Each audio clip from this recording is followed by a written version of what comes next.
It was just a choice, right? I think that very early on when we realized we were going to commit to each other, that we knew we had to invest the time and the energy and whatever it took to make that happen. And we made it work, and now we're here. So I'm thrilled. Happily Ever After has finally arrived. After a whirlwind 2-year love story, Prince Harry and Meghan Markle have finally tied the knot. It was a church with millions and millions of people there, not watching a performance, but watching two people who were in love and who have come to God to bless their love in their lives, and the whole world rejoiced. That's such an incredible thing. It's as my grandma would say, that's a glory hallelujah moment. This is Harry and Meghan, a royal wedding. We were introduced actually by a mutual friend.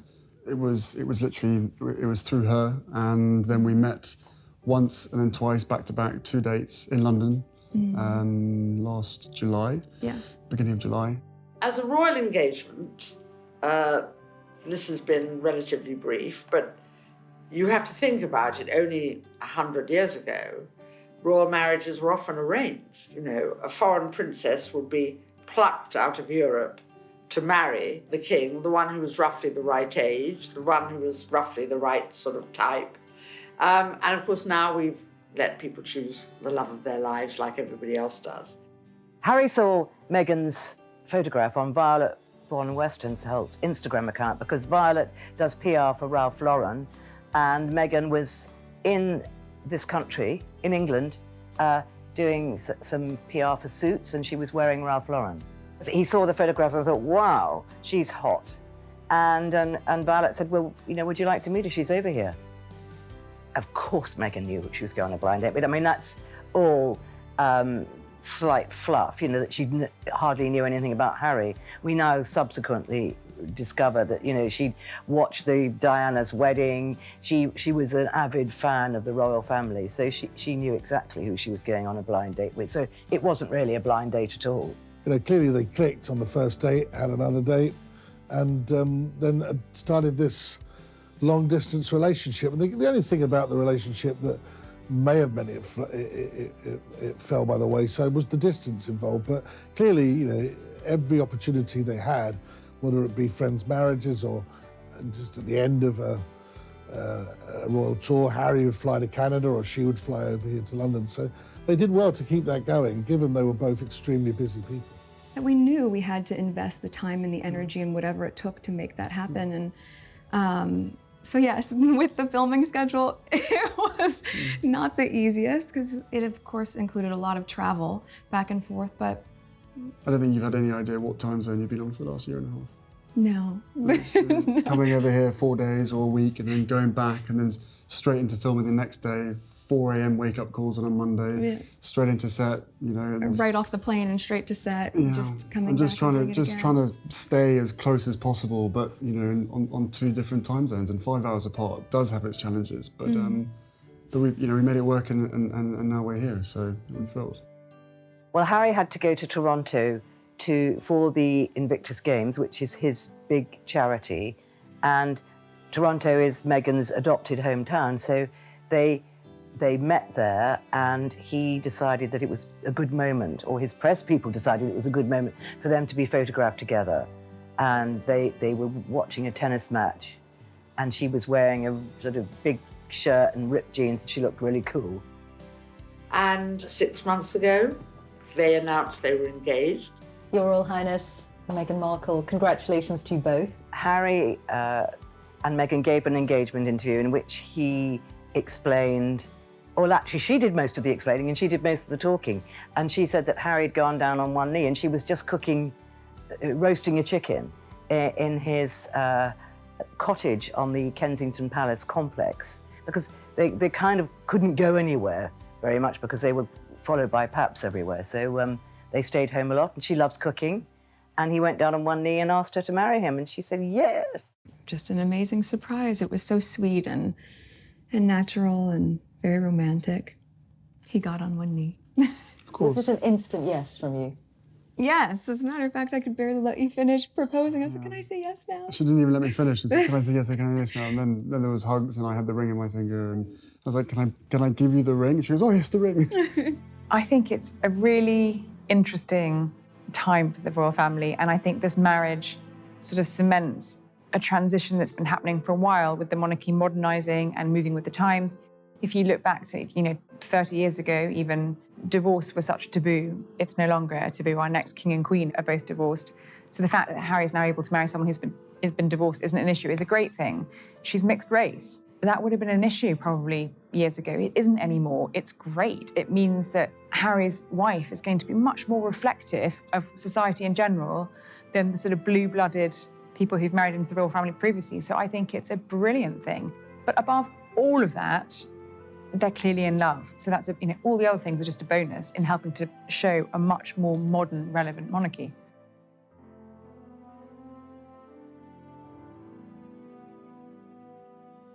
Ever since the announcement of their engagement on November 27, 2017, the world was eagerly awaiting the next royal spectacular. They're very affectionate. They're clearly a couple very much in love. You can see that whether they're doing an official engagement or just on their way to and from. They're very affectionate with each other, very sort of supportive of each other, and clearly very happy. It's very sweet. The eyes of the world were on the historic town of Windsor. The wedding was held at St. George's Chapel in the grounds of Windsor Castle, the Queen's favourite residence. Now, Windsor Castle is what the Queen regards as home in London. It's 29 miles out of London. It's in a beautiful, scenic town, very old town, and it's where she has her horses. It's where she can be private. Buckingham Palace is a wonderful, wonderful building, but that's sort of thought of as the office. That's where lots of staff come. That's where she can meet ambassadors. That's where she can deal with all the things she has to. But Windsor is home. They wanted Windsor for a number of reasons. First of all, it's a more intimate venue than Westminster Abbey, and I think, Harry not being directly in the direct line of succession, he didn't want a big state do, and nor did Meghan. It has enough guests to allow them to have lots of people there, but make it feel a little bit more intimate. Also, it's a place that's very close to the Queen and the Duke of Edinburgh. They're in residence at Windsor at the moment, so it's easier for them to get to. They're in their 90s. Prince Philip has just had a hip operation, so again, that helps. And also, it's a place that we know that's become very special to them. They've spent time at Windsor together when they were going out before they got engaged. We know they spent time at Windsor Castle and at Frogmore. So all of those things, I think it was a very personal choice. They love Windsor. The Queen loves Windsor. They regard it, although she doesn't own Windsor, they regard it as their home, and it's obviously got all these, beautiful grounds. And they even changed the plane so they wouldn't fly over, because almost, I think, every 30 seconds a plane comes over Windsor Castle. It's right on a flight plan. So they stopped that. The ceremony is being held at St. George's Chapel, which is part of Windsor Castle, and it's in the old crenellated walls.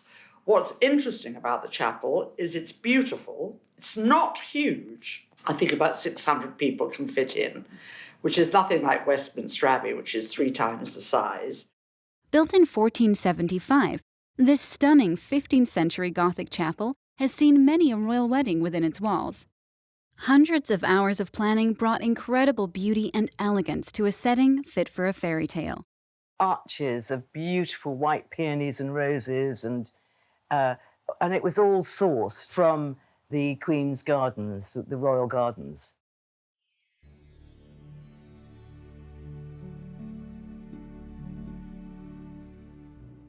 Meghan Markle's wedding day starts pretty early. The wedding's at 12. Meghan will have spent the night at Clifton, famous hotel very nearby, with her mother, Doria Ragland. And Harry is going to spend the night with his best man, Prince William. Before the guests began to arrive, and before the crowds began lining the streets, a massive operation was underway to ensure that every aspect of the couple's special day would go swimmingly. Preparation for a wedding on this scale has been going on for, the last 6 months since they got engaged, but even before that. And it's extraordinary, the scale of the preparation, not just from Windsor preparing itself and everything that goes with that, from road management to security, huge security operation, but then all the finer details of the wedding, the dress, the cake, the catering, the invitations, getting people from around the world over here, the broadcasting, all of that. It's a massive operation, and it's taken all hands on deck, all the households, Kensington Palace, Buckingham Palace, and Clarence House, so many councils, the help of the government, the Department for Culture and Sport are on it. It's huge. It's a major national event. So on the security side, of course, there's a great deal of worry, but that will have been very efficiently handled. Sewers will have been searched, every street will have been searched. I think the police, MI5, Scotland Yard, sniffer dogs will all have been involved. Normally, royal weddings are organised by the Lord Chamberlain and done in a very formal manner, but in this case, I think Harry and Meghan had a big hand in the organisation. And the most similar wedding would have been Prince Edward to Sophie Rhys-Jones, which was also at Windsor. And they also invited, I think they invited 2,000 members of the public who'd been working on their charitable causes. And they left the chapel in a carriage and drove around Windsor town. So it was modelled on another wedding, but it had obviously some very important twists to it. This is not a state wedding. It will feel like it. It will look like it because there's going to be a carriage and outriders. But this is nothing like the wedding of William and Catherine at Westminster Abbey. Believe it or not, William and Kate's wedding wasn't a state occasion either. Charles and Diana's was, because he is the heir to the throne. And if you have a state occasion, it means you have to invite, heads of state, prime ministers, politicians. No, Meghan and Harry weren't under that kind of pressure. They could just invite their friends, but really there were an awful lot of people from their charities there. Every detail has been carefully considered by Meghan and Harry, and by all reports, they have been involved in every single decision. Even their invited guests, they invited 1,200 members of the public, people who were war heroes, people on charity boards. They invited them personally to come and watch the wedding. Meghan and Harry provided gift bags for them. They have fruit and drinks for a little reception for them. They've tried very hard to be as inclusive as they possibly can. But I think because a lot of the guests were sort of Hollywood A-listers, the public loved that because they could recognize them. You're not going to recognize, Harry's maiden aunt necessarily, but you are going to recognize George and Amal Clooney. And so there was Serena Williams, who we guessed would be there, who's a friend of Meghan's. And then Oprah Winfrey and the Clooneys actually, I think, only met Harry and Meghan a couple of times. So I think they were very surprised, but delighted to be invited. So, I mean, if you are the future Duke and Duchess of Sussex, you can actually invite anyone and they're going to come. I think I'd like to invite the Clooneys. Well, we knew there were going to be a certain amount of celebrities. We knew Meghan was inviting most of the cast of Suits, who all came and had dinner at Clifton House with her the night before her big day. We were a bit surprised to see Oprah Winfrey. It was a pleasant surprise walking in with Idris Elba. Never bad on the eyes. Well, I think Amal Clooney won the Best Dressed prize because she had this amazing orangey, sort of orangey yellow outfit on, which was Stella McCartney, and a matching hat. And he rather cutely had a matching tie and a handkerchief. I think he would have looked nice in a morning suit because he's very elegant, Clooney. So I think she definitely won the prize. Although I think one of William's cousins looked very, very good. And she had a floral dress and a floral hat, one of the McCorkadale girls. One thing we saw was a true meeting of Hollywood royalty and British royalty. We've never seen so many celebrities at a royal wedding before. Interestingly enough, there were some royals cut off the guest list. Generally, at these things, we have a lot of cousins, a lot of royal connections, loose connections. Harry decided enough of that. He really cut short the kind of hangers-on, the people, second and third cousins. He was done. We're going to see from Harry, I think, a much more focus on real people and not so much his royal connection.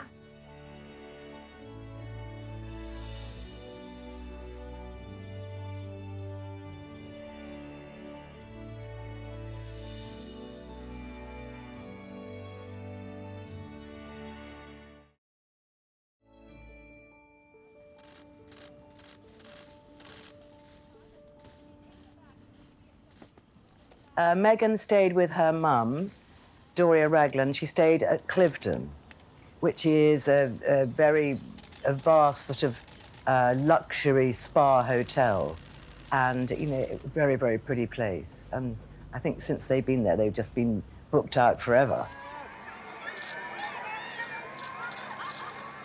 As Meghan Markle and her mother Doria Ragland left Cliveden House and made their way to Windsor Castle, crowds got their very first glimpse of the blushing bride.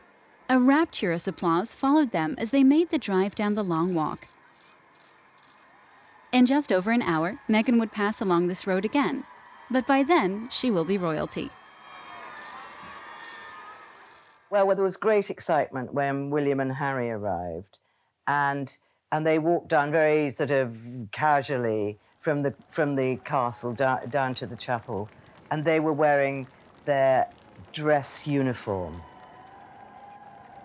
And the Queen had given him permission to wear the uniform with a beard, because normally in the army you can't wear the ceremonial uniform with a beard, but she loves Harry, so he can get away with anything. Prince Harry was commissioned into the Household Cavalry Regiment, into the Blues and Royals Squadron, and he served with them for more than 10 years, and they'll have a very special role on the day. There's also going to be support on the day. We'll see representatives from the Gurkhas, who Harry served with, and also the Army Air Corps, who he served later on as an Apache co-gunner pilot. So there'll be a strong representation from the military, and also lots of other regiments that he has honorary positions with, like the Royal Marines, in which he's now Captain General. The Armed Forces is very close to Harry's heart, and so there'll be, we'll see a lot of them on the day.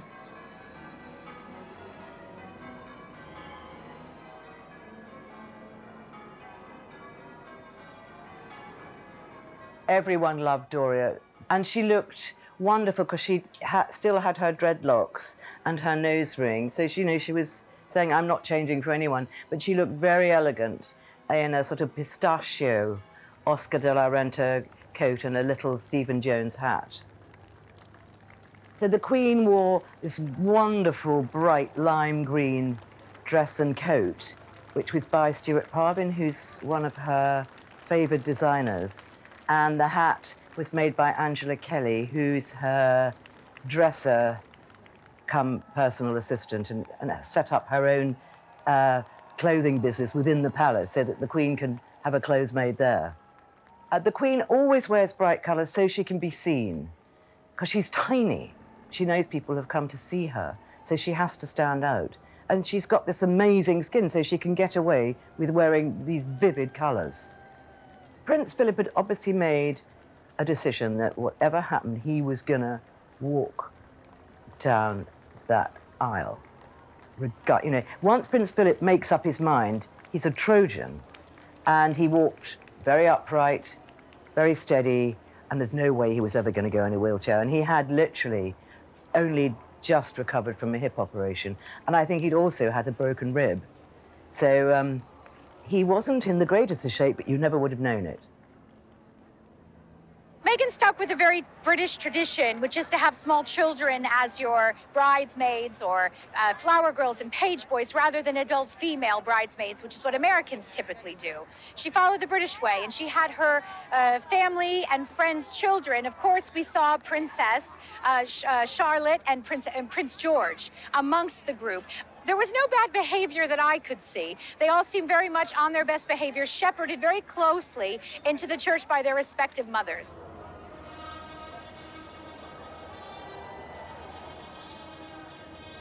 I think Meghan thought she just couldn't choose between all her girlfriends who to have as a matron of honour.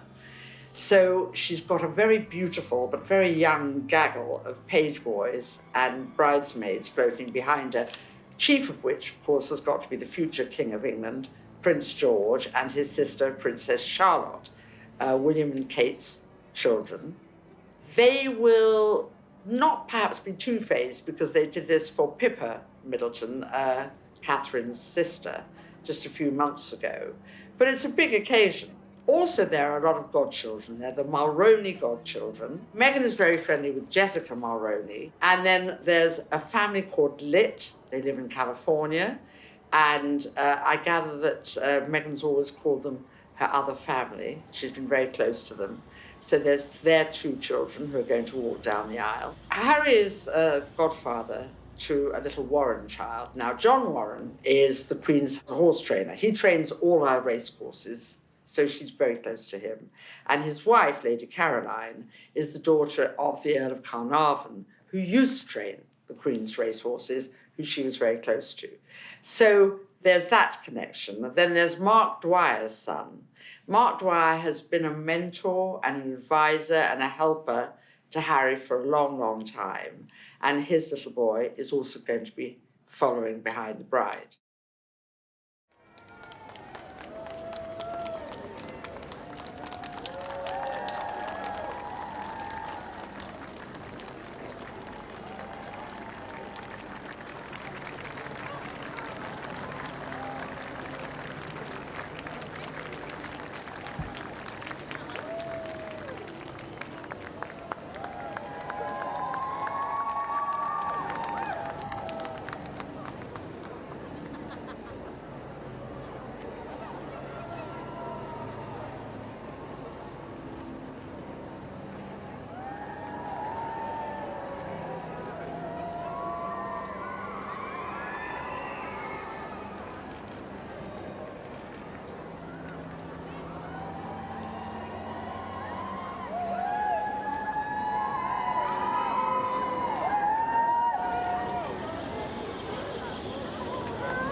I think everybody was stunned when Meghan got out of the Queen's Phantom Rolls Royce. I mean, she was in this virginal white dress with a beautiful train, and on the train were embroidered the emblems of the Commonwealth, because that's where going to be her area of work. And she had, obviously her borrowed thing was the tiara, which was beautiful, beautiful bandeau tiara from the Queen's collection. There's always a tremendous amount of speculation as to what designer the bride will wear. Going into this, the strong favorite was Ralph and Russo. In fact, it was widely reported Meghan would be wearing Ralph and Russo. And then, just yesterday, there was a very strong buzz that it was going to be Stella McCartney. So you can imagine everyone was completely taken off guard this morning when she emerged in a stunning dress by a British designer called Claire Waite Keller, who happens to be the first British artistic director of Givenchy. So she's wearing a Givenchy dress designed by a Brit. Meghan was always going to wear a British designer today. She has virtually no choice, but she chose an extremely classic, simple, and elegant design. I met with Meghan late last year, and so we had an initial meeting, and then I found out in early January. Oh, it was an extraordinary moment when she told me. Of course, it's incredible thing to be part of such a historic moment, and the fact that also the opportunity to work with her. It was very collaborative. I think she had very much seen my work and knew what I did. I think she loved the fact that I was a British designer and working in a house such as Givenchy, which has got its roots in a very classical, beautiful style, of course, from the time of Hubert himself. So it was a wonderful way to kind of start the collaboration with her, just talking about that, and also finding what she really wanted for her day, and just to find the absolute perfect style for her.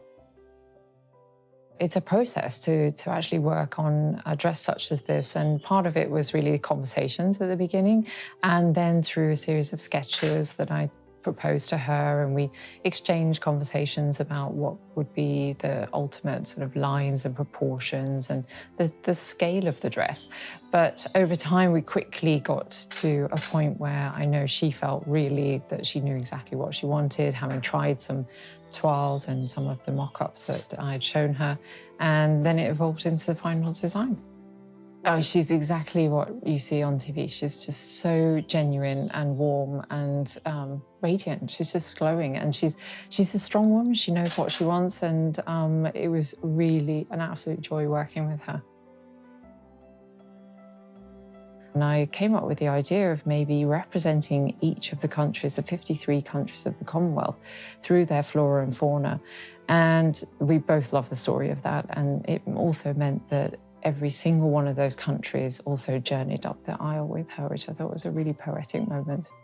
Even the little 3D flowers here, which are done in organza and just lift gently off the veil. And then some of the flora, so you have some of the orchids from some of the Asian countries. And here's just some of the more wild flowers that would be in the veil and how they were represented in the scale. She was very happy. It was a beautiful morning, you know, just the perfect morning when going to get married.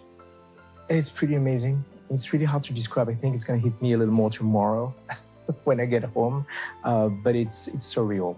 Yeah, it's definitely surreal. It's something that, you know, we all could dream of, and when the dream comes, you know, and it's become reality, and it's actually almost better than the dream itself, then it's a home run. I'm not able, I guess. And I just always loved her style. I just loved the way that easiness about her, and that smile that she has, and so there's just something that just, you know, calls you in some ways that way. So you always want to work with people that you feel that you might get along with, and that just might be a good partnership on that level. Meghan walked out of the car all alone. This is something we don't see very often. Royal brides are always accompanied by their father. She looked very independent, very solitary, and very nervous, to be honest. But as she got to the end of the aisle and began to walk down, you could see her confidence, her natural grace coming through. Meghan made her entrance to a fanfare of trumpets, which were very emotional and evocative. And the little page behind her just went, ah, like that. And so she made her entrance to this beautiful music sung by a Welsh soprano. And the sunlight was streaming through the medieval glass window, and it couldn't have been more beautiful.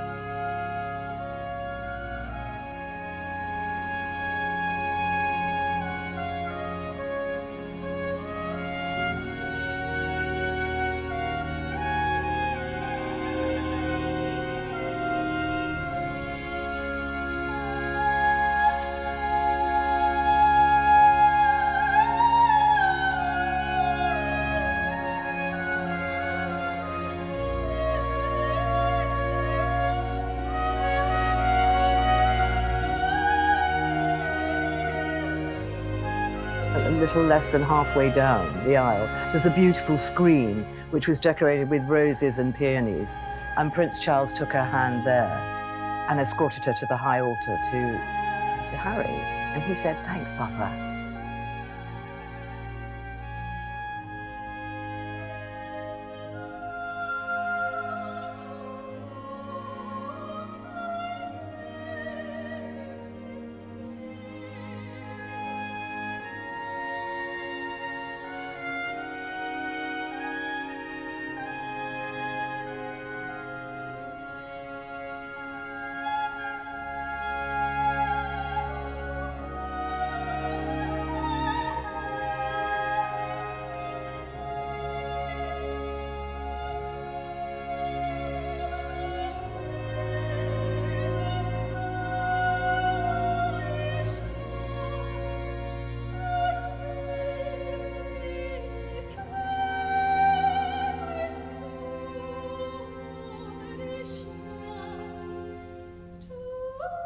The thing that struck me about the ceremony was it looked to me as if they were the only two people there. I mean, they just looked into each other's eyes and the rest of the world wasn't there. And Meghan smiled her wonderful Hollywood smile, and she kept smiling. And then Harry lifted back her veil, which I'd not seen at a royal wedding before, and it was very romantic. And the other unusual thing was that Harry put on a wedding ring, which is really more European. Most British men don't wear wedding rings. Sort of aristocratic British men don't wear wedding rings. I don't know why. They just don't. They wear a signet ring, with their sort of coat of arms. But they don't wear a... But so Harry's kind of being modern and doing what Meghan wants him to do. Well, I'm happy that this has been a day of joy and happiness for both the royal couple and the families, but for everybody who was there in the church, and by church I mean those who were physically present and those who were virtually present. Church is bigger than space, than physical space, absolutely. and it was a church with millions and millions of people there, not just watching, as you say, not watching a performance, but watching two people who are in love and who have come to God to bless their love in their lives, and the whole world rejoiced. That's such an incredible thing. As my grandma would say, that's a glory hallelujah moment. Well, obviously, the preacher Curry was a standout moment of the service because we saw, for the first time ever, probably, the royal family start to get the giggles in church. And normally they have a very stern church face. The Queen and Prince Philip kept their church faces, but the other members of the family were tittering, and we just loved that. Because he went on and on and on. And it was meant to be 6 minutes, and it was nearly 14. Not that anyone disliked it, because he went on, but he was a bit repetitive. But in a way, that's what everybody is going to remember about that wedding. It's the Archbishop Curry. What was he say? I may not preach like Peter, I may not pray like Paul. I think we have a lot to learn, but you learn from all over the world. Yeah. And I learned from Michael this passion, this openness, this enthusiasm, and that know that it comes out of a living relationship with Jesus Christ, not out of some purely academic process. It's from deep within his heart.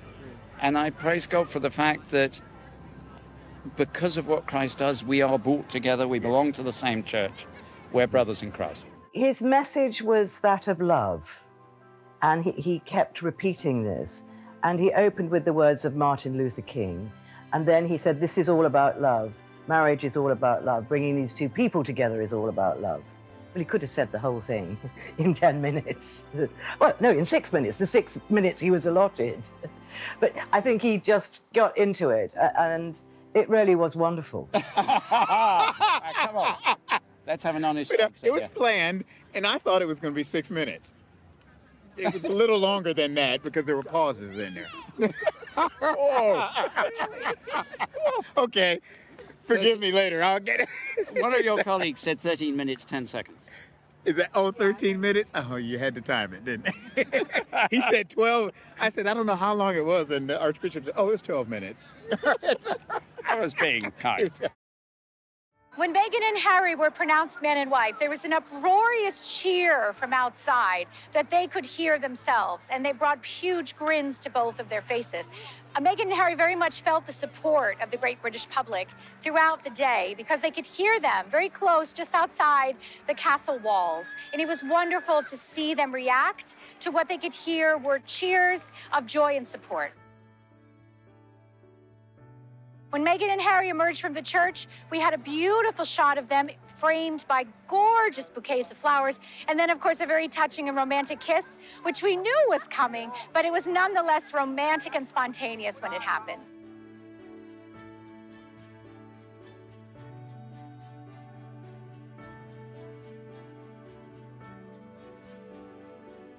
It has become tradition since Charles and Diana for the royal newlyweds to kiss for the crowd. Now, there was no balcony at Buckingham Palace here at Windsor, so what they did was, as they exited the church, they stood on the steps of the castle in front of all of these flowers, and they kissed. And it was absolutely magnificent and wonderful. The couple is clearly very much in love, and it was a beautiful moment.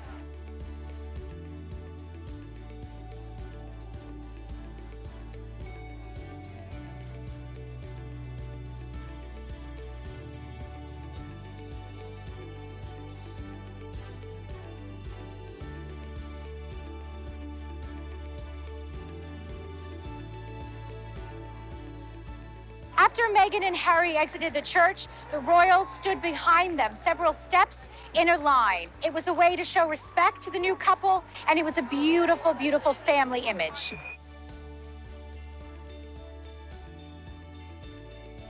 Prince Charles's brief was to take Meghan to the high altar and give her away to his son, but also to look after Doria Ragland. And he's very, very polite and very gentlemanly. And after the actual ceremony, he made sure Doria didn't feel left out, and chatted away to her on the steps of the chapel, and he would have looked after her.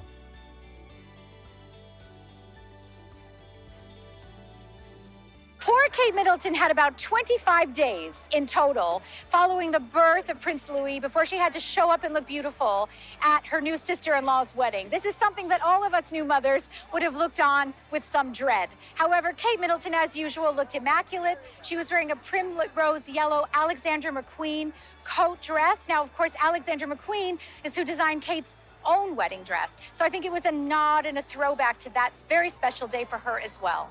But today was a big day for Kate because not only was she on hand to support Harry and Meghan and William, but also her two children played a very big role in the service, and I'm sure she was nervous about their behavior. Prince George has been known to go off book more than once.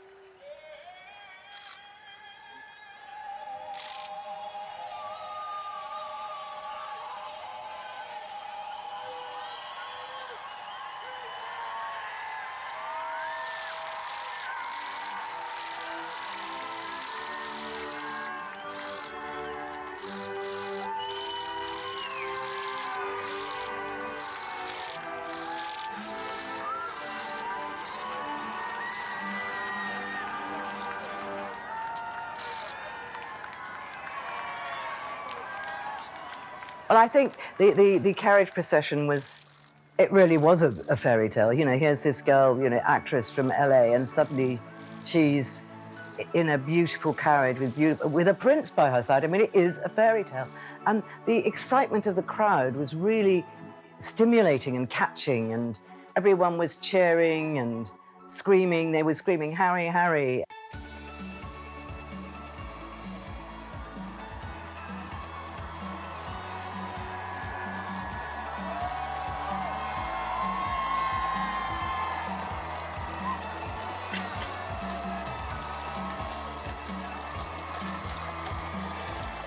Just after 1 o'clock, the couple embarked on a celebratory carriage procession through the town of Windsor.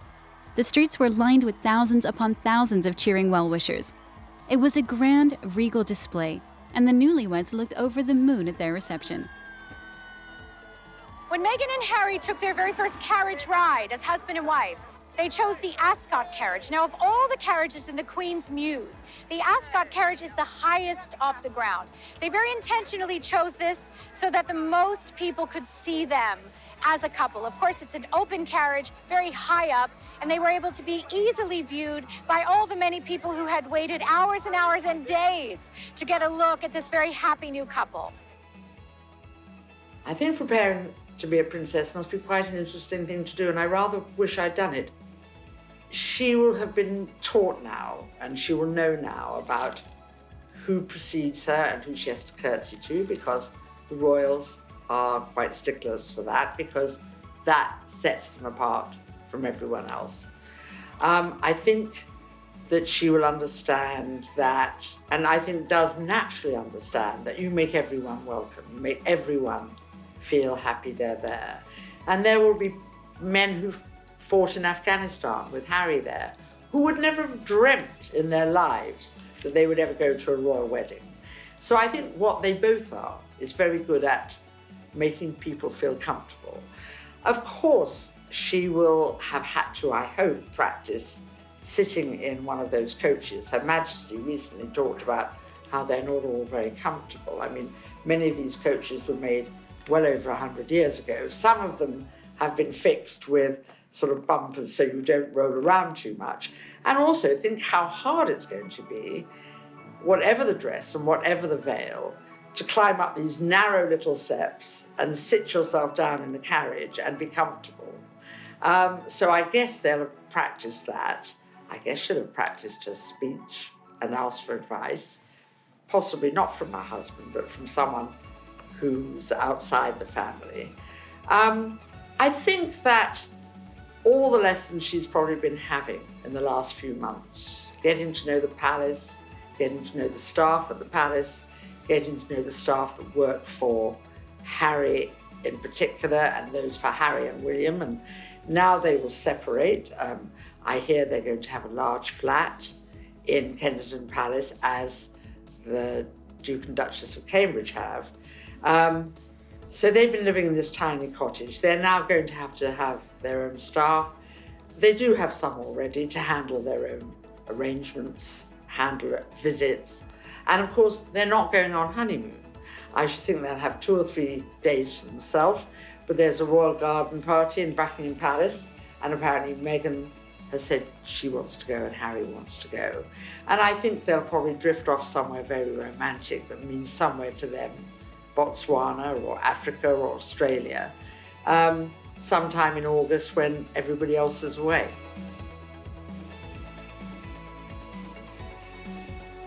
Well, as an American, I can say that we don't have princesses. For us, it's a Disney fairy tale. It's something that we admire, but we don't quite have. So for Americans, today's been a very magical day.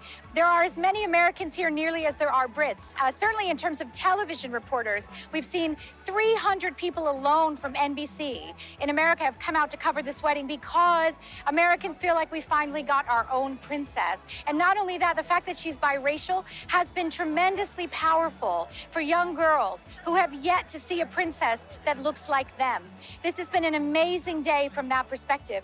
From the British side, Brits I know are not typically overly patriotic, but today has been a day of unreserved joy and affection. Prince Harry is one of the favorite royals of nearly everyone I know. And the reason is he's always been someone that people could relate to. He gets himself in trouble. He has done all kinds of naughty things, but it's the kind of thing that people laugh at, respond to, and feel like he gets it. Harry really distinguished himself in the military as well. I think that was kind of the making of him as a young man. He has shown an unabashed passion for humanitarian causes, particularly in Africa, where he set up his own charity. And I believe that Harry's beloved by the British public. Therefore, they're very much welcoming of his choice. The reception was held in St George's Hall, which is where they have state banquets. And it's part of the state rooms of Windsor Castle, so you can see it. And it's beautiful beamed hall, huge. But it was a standing reception because 600 people you can't seat 600 people in there. And they had footmen were bringing around champagne in magnums, I think it was, and this beautiful sort of what they call bowl food, which is like a little scoop, and they had lobster and shrimps and avocados and asparagus, and then there was a stage at the end, just a sort of, not a huge stage, and Harry got up and Prince Charles gave a speech in which he talked about practically seemed like yesterday he was changing Harry's nappy, and now look at him.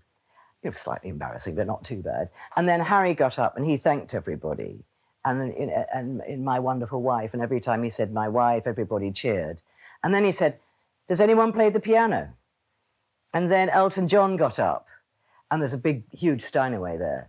And he played 4 numbers, and that was just amazing. The evening event was at Frogmore House, which is part of the Windsor Castle estate. A beautiful house with a great big lake. And I think they were all outside having drinks to start with. And then they had, they had tables of 10, that's what they normally do. And the tables were named after Harry and Meghan's favorite places, like in Botswana. And so everything was slightly themed. And then it sounded like they really did party. And James Corden was dressed as Henry VIII. Can you believe it?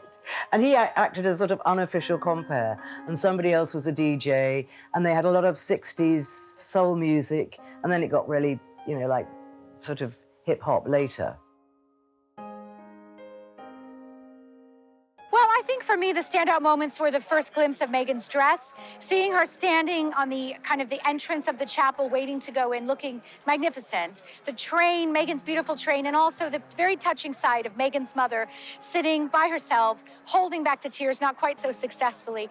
It's a big moment for any mother, but particularly for Doria Ragland today must have been incredibly overwhelming. Having your daughter walk down the aisle by Prince Charles is something rather extraordinary, and certainly would have been for her. There was also a particularly touching moment when Meghan first walked down the aisle to Harry. He looked at her and he said, "Hi." And then he said, "You look amazing." So for those of us romantics, it brought quite a tear to our eyes to see this couple that's very obviously madly in love see each other at the altar for the very first time. When Prince Charles finished his walk down the aisle, Harry turned to him and said, "Thanks, Pa." And it was very, very touching. And then we also saw, of course, the bond between William and Harry. William was very supportive of Harry and looked himself to be getting quite emotional on Harry's behalf. I think the connection between William and Harry, particularly in light of the fact that their mother couldn't be there, is all the more touching to see on this special day. I had the extraordinary good fortune to be at William and Kate's wedding as well as Harry and Meghan's today. And I would say what stood out to me was William seemed far more nervous than Harry did. Harry was far more emotional than William. We saw a lot more tears from Harry. I don't remember seeing any from William on the day. But in both cases, the brides appeared to be less nervous and more strong than the grooms, which I thought was very touching and romantic. Both William and Kate and Meghan and Harry appear to be two couples who are very much madly in love with each other, and far from the days in royals past where things were arranged and things were loveless. In both young couples today, we see a great, strong bond of romance, love, and affection. So their first marital home is going to be Nottingham Cottage in Kensington Palace. It's where William and Kate first lived when they married. And it was actually Harry's bachelor pad for a while. It's a 2-bedroom cottage, which sounds quite modest, but obviously it is in the grounds of this spectacular palace. But we know that there are lots of renovations going on within the complex.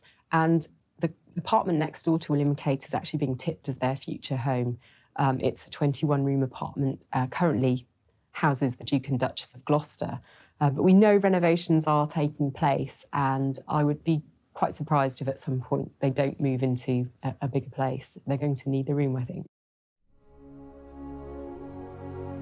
Well, Harry's always talked about wanting kids. I mean, a couple of years ago in New Zealand, he told a few of us, you know, of course, I'd love to have children right now, but he hadn't found the right person at this stage. And we know Meghan's probably at a stage in her life where she's ready to be a mum, and they both have a great connection with young people, as we've seen on their visits to Cardiff recently, you know, getting down, playing with them, hugging them. There was a lovely group hug moment for Meghan. You know, I think she's going to be a fantastic mum, judging from the outside.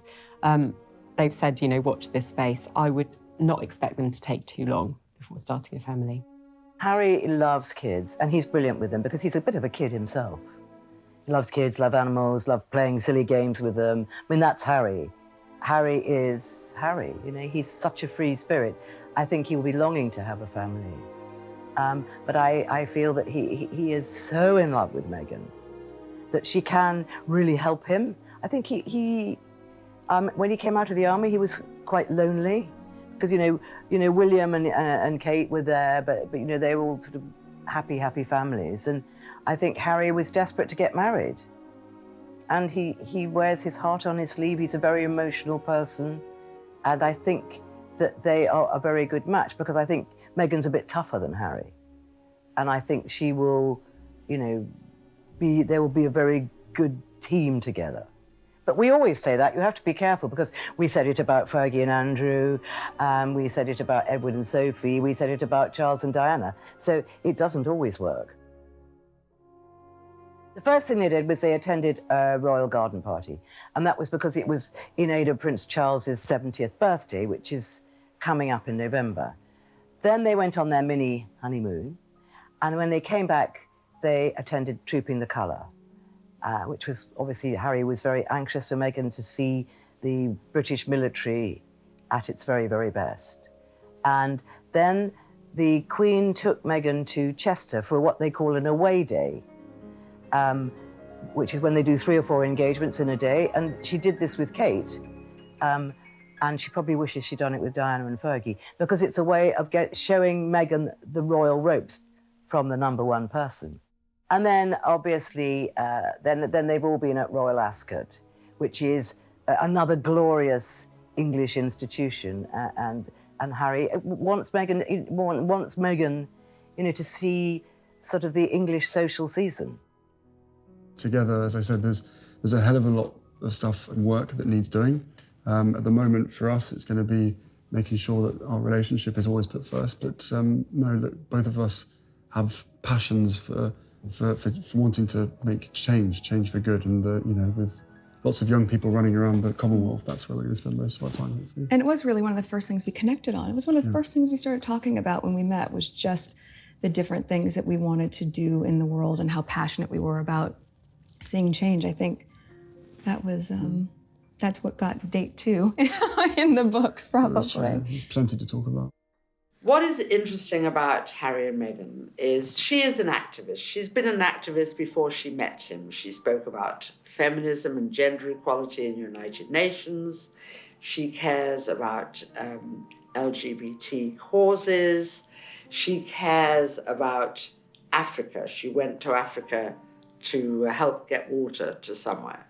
So the Commonwealth is a natural interest for both of them, and we have a Commonwealth, Britain. Even though they're not part of the old British Empire, they voluntarily say they want to stay in the Commonwealth, and they have interaction with one another, and the Queen is their very head of state, and they like that, they choose that.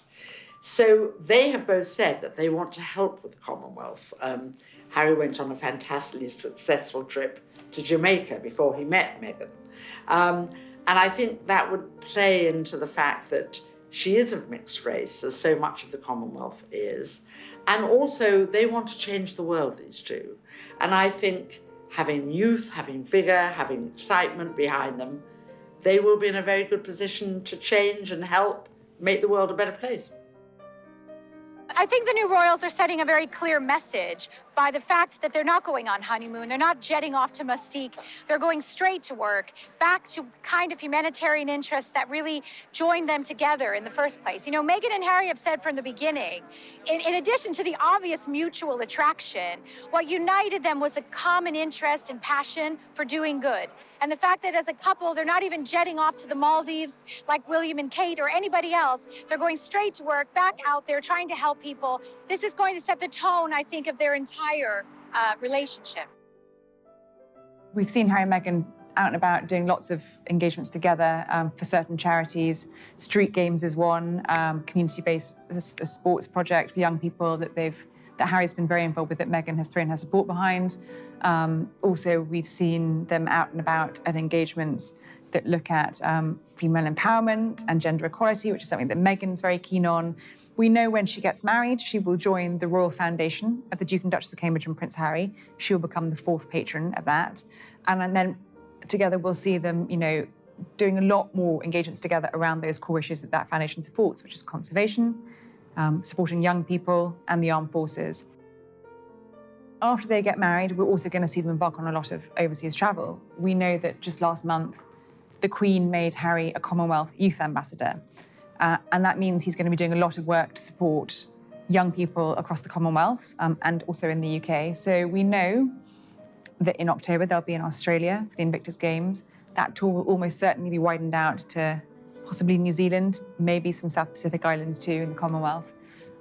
So they are really going to be seen as a sort of young, glamorous royal power couple doing a lot of philanthropic and charity work and also boosting, you know, the monarchy's standing and the causes that the monarchy supports, things like the Commonwealth that are very close to the monarchy's heart.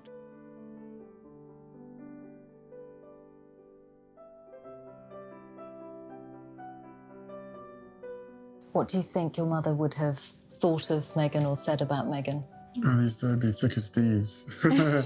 Without question. I think she would be over the moon, jumping up and down, you know, so excited for me.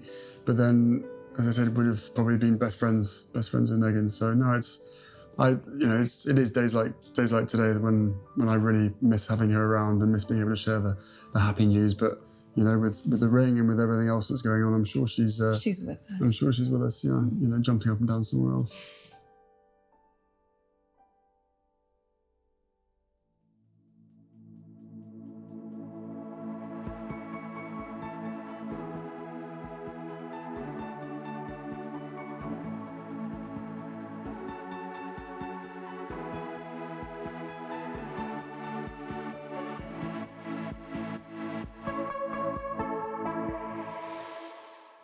Harry and Meghan came out of the castle to drive through Home Park to Frogmore. And Meghan was wearing this stunning Stella McCartney dress. And Harry had this E-type Jaguar, beautiful blue E-type Jaguar. And Meghan was wearing a sort of one of Diana's aquamarine ring. So everything had a significance. And they literally drove off into the sunset. It was extraordinary. And I think that is my lasting image of them. The royal wedding of Harry and Meghan was one of the most celebrated and unforgettable spectacles the world has seen in a long time. A historic day, a pure celebration of joy and love. Their happily ever after begins now.